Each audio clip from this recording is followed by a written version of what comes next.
I'm going to try to make this as painless as possible today. I figure I'll have you out of here at least by 1:30. Dorothy, how are you today? It's good to see you. I'm just saying hi. It's good to see you.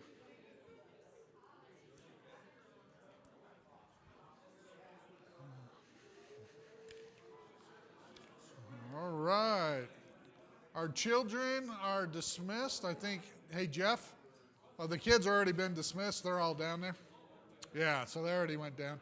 They were so excited to have you. They left. There they go. Hey, did anybody lose an envelope?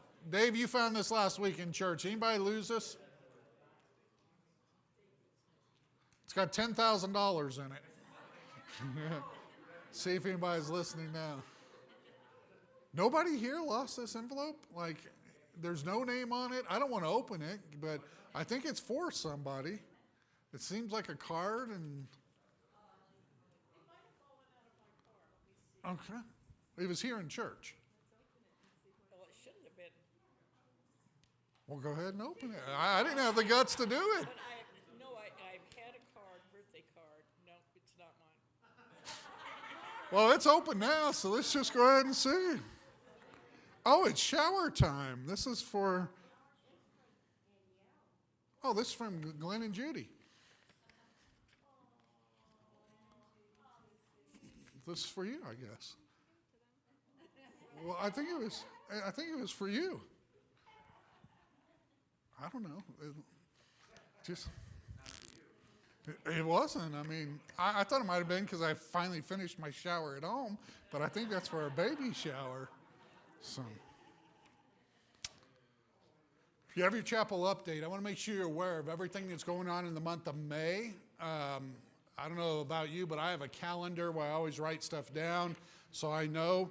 But Reggie does an incredible job of just listing right here upcoming activities. You got Operation Christmas Child Offering, our food bank, downtown ministry, if you ever want to go downtown and minister, the book club, dinner and movie. This month we are going to be seeing, so this Friday, we had laughter. It was great. I think all of you that came out there, was about 50 of you that were here.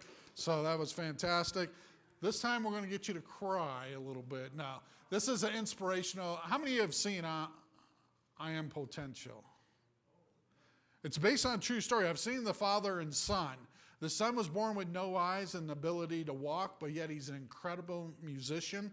And he wanted to be part of something besides just him playing by himself. So he joins the Louisville band, but he can't walk. And marching band, and so the dad pushes him through all the marching and all the stuff, and he's made a lifetime commitment to allow his son to experience things in life that he normally wouldn't have. And so it's an incredible story. I've seen the real family and watched interviews with them, and so haven't seen the movie, but encourage you to come. We'll have dinner and movie, and that will be on the 27th. And then the 28th will be the ladies' brunch and Bible study. And so that is there. Ray, if you have the National Day of Prayer, every year our nation stops and pauses to pray. And I think it's important that if we're going to do that as a nation, that we should take the time to do it as Christians also. And do you have a slide of that, Ray? Did you have it popping up through there? I don't know if you have it or not, but right here. So I meet with pastors on Thursdays down in Castle Rock, and there's about 25 of us. And what we decided to do as a town from 12 to 1, we're going to have just a guy there playing guitar, doing 2 or 3 worship songs. And then we're going to have an open mic where people can come up and just pray for our nation. And we're going to meet right outside of the courthouse there down in Castle Rock on Wilcox, the main area. And that's going to be from 12 to 1. So if anybody that's looking for a place to go and pray, I'm sure there's lots of different churches that will be doing different things. But for the city of Castle Rock, we're going to be meeting down there. And it's just going to be a time of worship and prayer for our nation. So just wanted to invite you to be a part of that if you don't have anything to do on that day. Also, this is Mission Sunday. It is the first Sunday of the month. So we always have our offering baskets down front during worship or at the end of the service for you to be able to give. But this is a chance for you to give to our missionaries. And for any of you that are in a position where you do something here at the church, I would love to meet with you on May 15th. which will be not this coming Sunday, the following Sunday. Would just like to meet with you downstairs after church. With Dana passing away, Dana did a lot of different ministries around here, and some people are taking on new roles and doing new things. And I want to make sure that we are just all on the same page as a church moving forward. Where people, if you need something, I know, Carol, you've been doing Food Bank for years. If you need anything, please let me know, and that's going to be this type of meeting of just making sure that we understand what you need and that you have everything you do to accomplish it. I know Lydia's been doing children's, or the nursery. Danielle is going to be helping out with children's church, getting curriculum and all that. So we just have a lot of people doing new things, and I'd just love to meet with you on the 15th after church, just to make sure we're all on the same page. We are trying to design an app for our church where you can go to your app, app store, download our church app and have it on your phone that will give you all the messages, activities, all that going on. So we have been working on that. It's a little bit more complicated than what we thought it was going to be. They keep asking us how many's on our team working on this. There's my daughter. She is the team of working on it. So she is doing university courses on a daily basis where they're teaching her how to do it. So it will be coming. She was hoping to have it before the baby, but it will be coming here sometime here in the future. Any other announcements anybody have about anything going on? All right. How many have enjoyed going through the book of Revelation so far? Amen. Have you enjoyed it? I just want to give you kind of a recap of where we are because we're coming up to chapter 17. Oh, youth. Yeah, the youth. I'm sorry. When I said children, I forgot to add youth on there. We started out in chapter 1 where we saw the very, very first verse says, it is the revelation of Jesus Christ.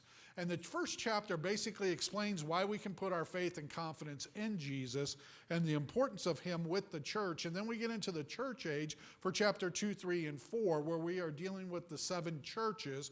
Then we get into the 7 seals, we get into the 7 trumpets, and then we saw last week the 7 bowls, where God pours out his wrath. So you got a lot of 7 churches, 7 seals, 7 trumpets, 7 bowls, all these different things going on.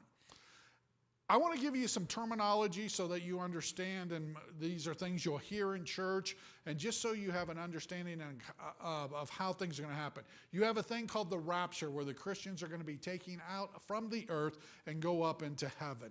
And then you're going to have the judgments that are poured out during what we call a 7-year tribulation period. First 3.5 years, and then the last 3.5 years is called the Great Tribulation. And during that time, we're going to see the seals, the trumpets, and the bowls, all these judgments being poured out. The last one's being God's judgment. And then we saw last week the Battle of Armageddon, where Satan is defeated and him and the Antichrist are put into 1,000 years of the bottomless pit. That is what we call the millennial reign. For 1,000 years, Satan will be bound, and it will be basically how God intended it to be on earth during that time. We will reign on earth with Christ, and then Satan will be loosened, and then you'll have what we will call the final judgment, which is the great white throne judgment. That is going to be in chapter 20 that we're going to get to, where basically those who do not have their name written in the Lamb's book of life will be cast into